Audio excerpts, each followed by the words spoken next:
Bismillahirrahmanirrahim. Assalamualaikum warahmatullahi wabarakatuh.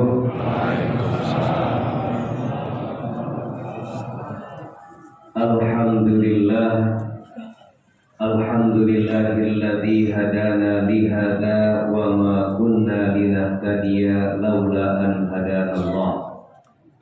Wassalatu wassalamu ala asyrafil anbiya'i wal mursalin nabiyyina Muhammadin wa ala alihi wa ashabihi wa tabi'ihim wa man tabi'ahum bi ihsanin ila yaumiddin, amma ba'd. Jamaah salat Isya dan tarawih Masjid Al-Mu'minin yang dirahmati Allah, apa kabar semuanya? Alhamdulillah baik. Malam hari ini malam yang keberapa? 16. Betul ya, 16 ya. Berarti lebaran berapa hari lagi? Oh, Ustaz. Ya itu. Kalau nggak dihitung nanti tiba-tiba selesai Ramadan. Iya, rugi. Belum meningkatkan amal ibadah, tahu-tahu sudah habis. Bapak Ibu, saya cuma pengen cerita aja sedikit, nggak banyak-banyak, cerita tentang sahabat Nabi yang bernama Tufail bin Amr ad-Dawsi. Tentang siapa?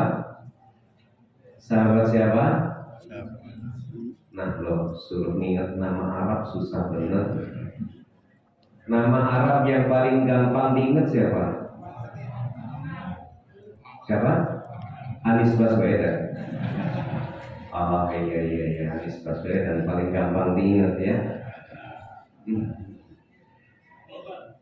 Namanya Tufail bin Amru ad-Dawsi. Tufail bin Amru ad-Dawsi, nama aslinya Tufail bin Amru. Sedangkan kata ad-Dawsi adalah karena dia berasal dari suku Daus yang ada di negeri Yaman. Kalau dengar kata Daus kesannya mini. Daus mini. Ini nama suku. Ya, nama suku di negeri Yaman. Dan Tufail bin Amr ini adalah kepala suku Daus. Ada 3 akhlak atau sifat yang terpuji dari Tufail bin Amr ad-Dawsi, walaupun dia bukan orang Islam. Ya, jadi saya cerita sejak sebelum dia Islam. Yang pertama, Tufail ini dikenal sebagai orang yang jujur. Tidak ada satu orang pun dari suku Daus termasuk ya, warganya yang merasa pernah dibohongi. Gak ada satupun. Ini di mana? Yaman. Sekali lagi di mana? Bukan di negeri Wakanda ya. Yang kedua, sifat yang terpuji dari Tufail bin Amr ini adalah bahwa dia sangat amanah, sehingga semua orang Daus senang dengan kepemimpinannya, suka, dan gak ada yang protes, apalagi demo, gak ada. Ini karena senang dengan pemimpinnya yang bernama Tufail ini. Yang ketiga, sifat terpuji daripada Tufail bin Amr ini adalah bahwa dia orang yang sangat dermawan. Sehingga kalau ada orang yang punya hutang sama dia, gak pernah ditagih. Ya, kalau ada yang punya hutang sama Tufail ini, tidak ada yang ditagih. Ini kayaknya model-model Tufail sangat dibutuhkan di zaman sekarang. Halo? Ada yang mau ganti nama Tufail? Dan kalau ada tamu, selalu dia menjamu dengan jamuan terbaik. Sehingga kompor di rumahnya nggak pernah padam istilahnya. Karena apa? Tamu terus menerus datang dan selalu disiapin jamuan terbaiknya. Ini kira-kira kalau datang ke rumah Pak RT di sini disediain kopi apa air putih? Nah loh, mana Pak RT-nya? Air putih, kopi. Kan sekarang zaman kopi. Nah, ini 3 sifat yang dimiliki oleh Tufail bin Amru ad-Dawsi. Pada tahun ke-11 kenabian, ya, tahun ke-11, Tufail bin Amru pergi ke Mekah untuk melaksanakan ibadah haji. Jadi walaupun kafir melaksanakan ibadah haji ada. Ya, zaman sebelum Nabi Muhammad pun haji sudah ada, tapi terdapat penyimpangan-penyimpangan. Di antaranya apa? Mereka menyembah patung walaupun berhaji. Bahkan patung di Masjidil Haram itu banyak. Di dalam Ka'bah pun dulu mereka letakkan patung-patung. Bahkan di Safa ada patung yang namanya Isa. Di Marwah ada patung namanya Nailah. Apa yang mereka lakukan? Kalau lagi sa'i, mereka mengusap-usap patung Isa di Safa. Di Marwah mereka usap-usap patung Nailah. Sehingga ketika umat Islam diperintah berhaji di awal, mereka kemudian bertanya kepada Rasul, ya Rasul, kalau kami sa'i, kami nggak mau sama dengan orang-orang kafir. Terus gimana sa'inya? Maka turunlah ayat yang berbunyi Inna Sofa. Nah, yang pernah haji, yang pernah umroh, insya Allah hafal ini. Ya, Inna Sofa wal Marwata min sya'airillah. Sesungguhnya Sofa, Marwah adalah termasuk lambang-lambang kebesaran Allah. Maka tidak ada dosa melakukan sa'i antara Sofa dan Marwah. Nah, begitu sampai di Mekah, Tufail bin Amru disambut oleh pemimpin-pemimpin suku Quraisy.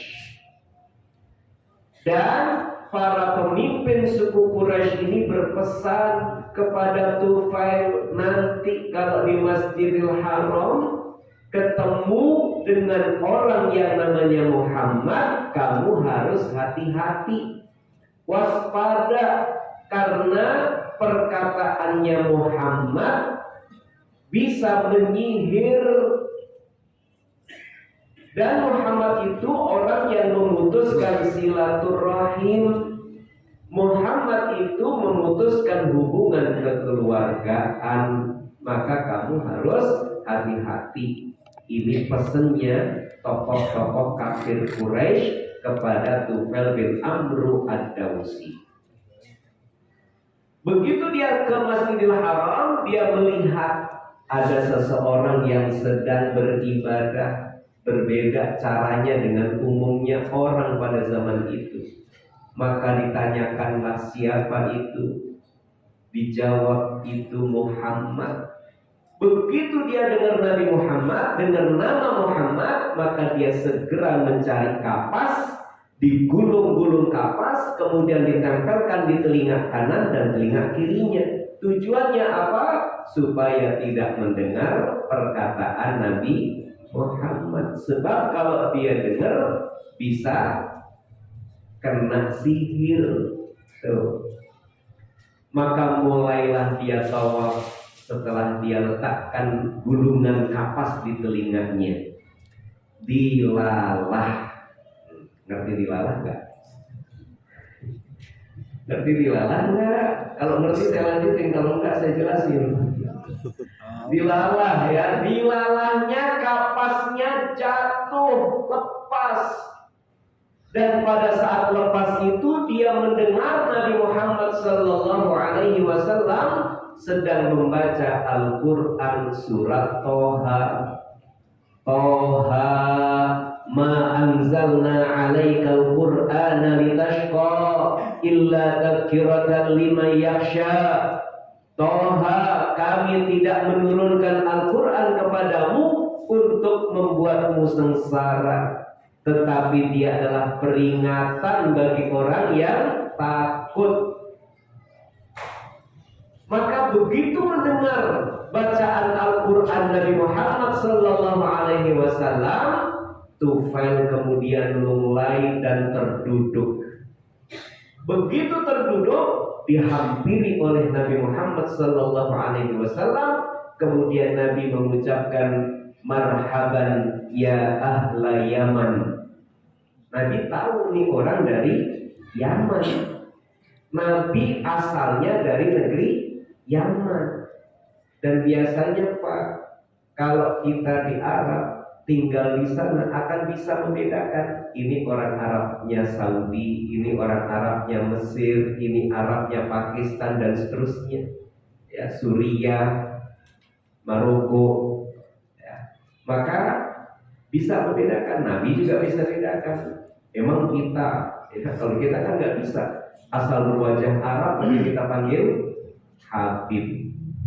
Halo. Padahal Habib itu asalnya dari Yaman, nggak semua negeri. Ya. Nah, begitu diucapin dengan senyuman yang terindah dari Rasul Sallallahu Alaihi Wasallam, maka bertanyalah Tufail kepada Nabi Muhammad, saya mendengar kamu tadi membaca sesuatu dan aku tahu itu bukan perkataanmu. Tolong katakan itu perkataan siapa? Maka disampaikan oleh Nabi Muhammad, itu adalah firman Allah. Itu perkataan Allah. Lalu Tufail bertanya, apa yang Allah perintahkan kepadamu wahai Muhammad? Nabi Muhammad menjelaskan, Allah perintahkan kepadaku untuk mendirikan sholat, untuk beribadah hanya kepada Allah dan tidak mensekutukannya. Allah perintahkan kepadaku untuk menunaikan zakat. Allah perintahkan kepadaku untuk menjaga silaturahim, menjaga kekeluargaan. Maka begitu mendapat penjelasan dari Nabi Muhammad sallallahu alaihi wasallam, maka sirna bayangan tentang Nabi Muhammad yang pemutus hubungan silaturahim. Maka semakin tertarik dia kepada Islam dan kemudian berikrar syahadat di hadapan Nabi Muhammad sallallahu alaihi wasallam. Setelah haji beberapa hari tinggal di Mekah, pulanglah Tufail bin Amru ke negerinya di Yaman. Sampai di Yaman disambut oleh ayahnya. Begitu disambut oleh ayahnya, Tufail mengatakan, wahai ayahku, aku datang dengan pemahaman baru, dengan keyakinan baru. Ayahnya mengatakan, apa-apaan engkau wahai Tufail? Engkau pergi dan sekarang membawa keyakinan yang baru. Maka disampaikanlah tentang keyakinan itu, dan ternyata ayahnya tertarik dan masuk Islam. Begitu sampai di rumah disampaikan kepada istrinya, wahai istriku, aku datang dengan membawa keyakinan yang baru.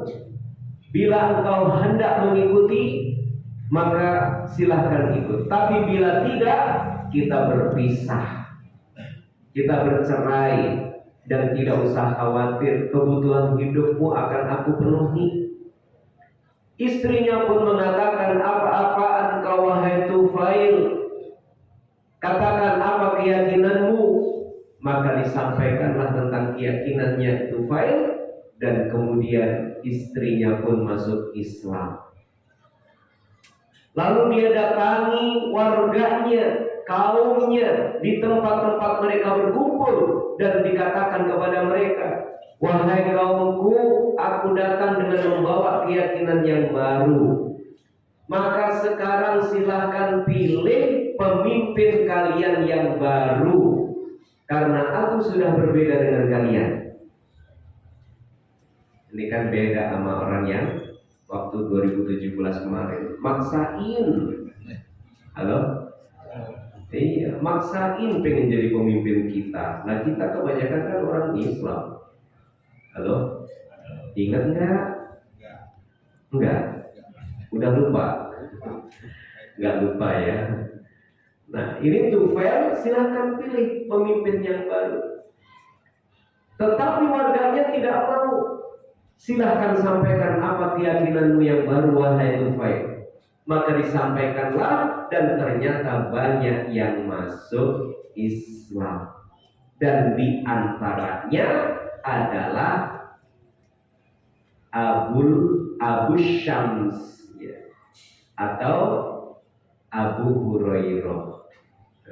Kenal sama Abu Hurairah?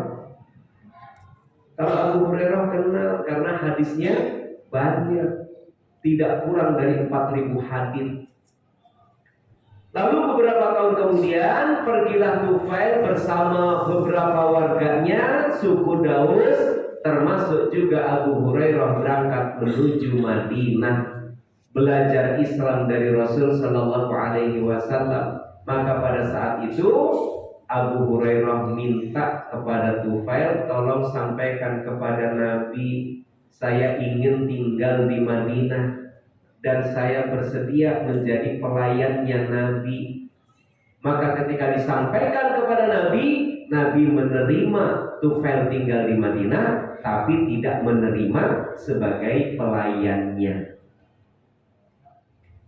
Tetapi Rasulullah kemudian menempatkan Abu Hurairah di Masjid Nabawi yang dekat dengan Nabi, sehingga banyak melihat Nabi yang dikatakan, yang dilakukan, ya, termasuk banyak berinteraksi dengan Nabi. Karenanya Abu Hurairah banyak meriwayatkan hadis-hadis. Ya, sampai di sini ceritanya. Ya, sampai di sini. Karena memang saya tahunya segitu doang. Bukan karena waktunya, tapi karena tahunya segitu doang. Yuk kita ambil pelajarannya, nggak banyak-banyak. Satu, bahwa akhlak yang terpuji apabila dimiliki oleh orang yang kafir sekalipun akan menjadikan namanya baik di mata manusia. Kalau di mata Allah jelas keimanan dulu, tapi di mata manusia setidak-tidaknya baik. Sebaliknya, akhlak yang buruk kalaupun dimiliki oleh orang Islam akan menjatuhkan namanya.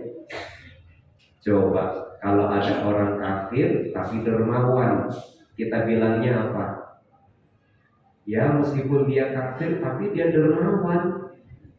Tapi kalau coba orang Islam yang pelit, Islam seri Islam tapi pelit.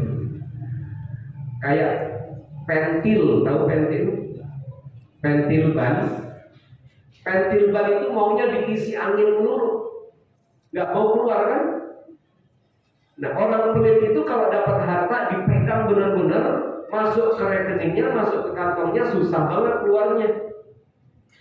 Nah, itu pentil ban gitu ya. Tapi nggak usah dijadikan julukan, itu orang pentil ban tuh, dia marah nanti.